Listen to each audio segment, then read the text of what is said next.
ભ્રષ્ટાચાર એ બંને માસિયાઈ ભાઈ છે।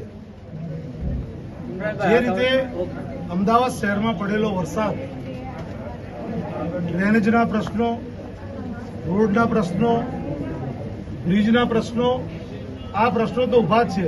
એટલે આ માસિયાઈ ભાઈઓએ જે ભ્રષ્ટાચાર જે કોર્પોરેશનમાં કર્યો છે એનો એક ચહેરો છે।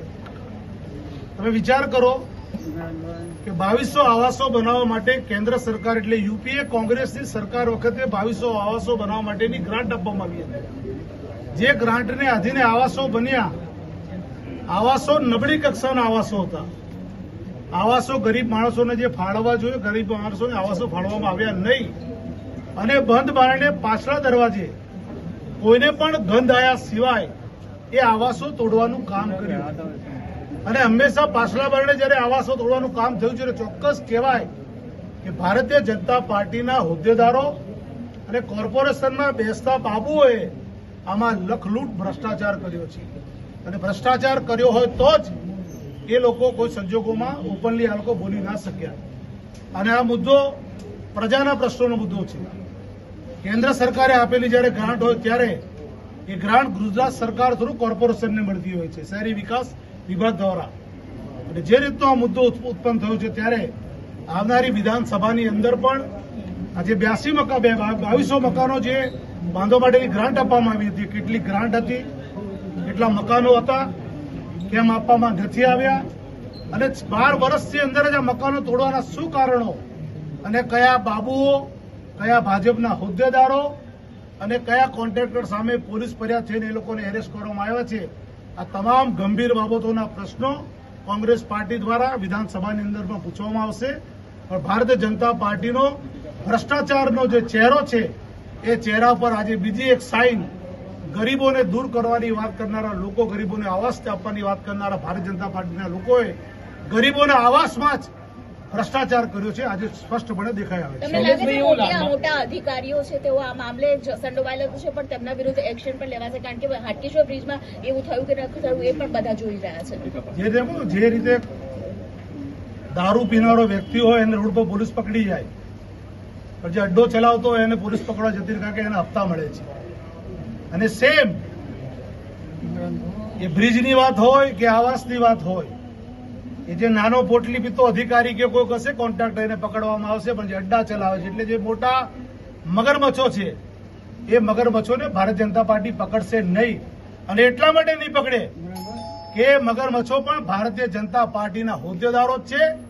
અને આપણે જોયું હશે કે જે રીતે ખારીકટ કેનાલની અંદર પણ થયેલો ભ્રષ્ટાચાર, અનેક ભ્રષ્ટાચારના મુદ્દાસર ભારતીય જનતા પાર્ટીના આગેવાનોના ધ્યાનમાં જયારે આવ્યું છે ત્યારે અહીંયા જે લોકો શાસન કરતા હતા, કે જે લોકો વહીવટ કરતા લોકો હતા, એવા વહીવટ કરતા લોકોને ભારતીય જનતા પાર્ટી અહીંયાથી દૂર કર્યા છે। કેમ દૂર કર્યા? જો તમે સારો વહીવટ કરતા હતા, સારું શાસન આપતા હતા, તમારા અનુભવનો નીચલા અધિકારીઓને લાભ મળતો હતો, કેમ દૂર કર્યા? કારણ કે ભ્રષ્ટાચારથી એ લોકો ખતબત્તા હતા। અને આટલો જ મોટો ભ્રષ્ટાચાર એ બ્રિજમાં પણ થયો છે, ખારીકટ કેનાલમાં પણ થયો છે, અમદાવાદ શહેરની અંદર રોડની પણ અંદર થયેલો છે, નળ ગટર પાણીમાં પણ થયેલો છે, અને અત્યારે સૌથી મોટો ભ્રષ્ટાચાર આવાસમાં થયેલો છે। શૈલેષભાઈ, એવું માનો છો કે 2012માં સેન્ટ્રલ ગવર્મેન્ટની ગ્રાન્ટ હતી એટલા માટે આ આવાસો ફાળવામાં નથી આવ્યા? ભારતીય જનતા પાર્ટીની નીતિ તો રહેલી જ છે। જવાહરલાલ નહેરુ વિશે બોલનારી ભારતીય જનતા પાર્ટીને એ ખબર નથી કે જવાહરલાલ નહેરુ 16 વર્ષ જેલમાં રહ્યા હતા ત્યારે 14 વર્ષ દેશના વડાપ્રધાન બન્યા હતા। એટલે આમની તો નીતિ છે કે કોંગ્રેસનું નહીં, યુપીએ ગવર્મેન્ટ પ્રજાના પૈસા ફાળવેલા પ્રશ્નો હતા અને પ્રજાના પૈસાના લીધે જ પ્રજાના પૈસા લોકો માટે વાપરવામાં નથી। ભારતીય જનતા પાર્ટીની આ નીતિ છે।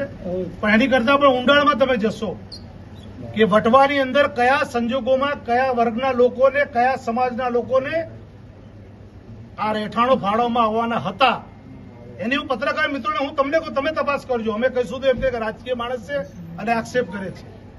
આની અંદર પણ એક કોમ આવતી હતી, એક જાતિ આવતી હતી, એક વસ્તી આવતી હતી, અને એના કારણસર સ્થાનિક ત્યાંના ભારતીય જનતા પાર્ટીના આગેવાનો દ્વારા પણ આ આવાસો ના ફાળવવામાં આવે એવી ભારતીય જનતા પાર્ટી પર દબાણ કરવામાં આવ્યું હતું।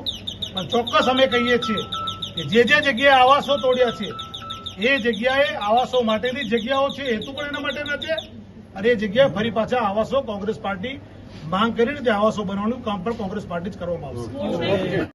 ऐसे ही अन्य खबरों के लिए चैनल को सब्सक्राइब कीजिए। खबरों का नोटिफिकेशन पाने के लिए बेल आइकॉन को जरूर दबाएं।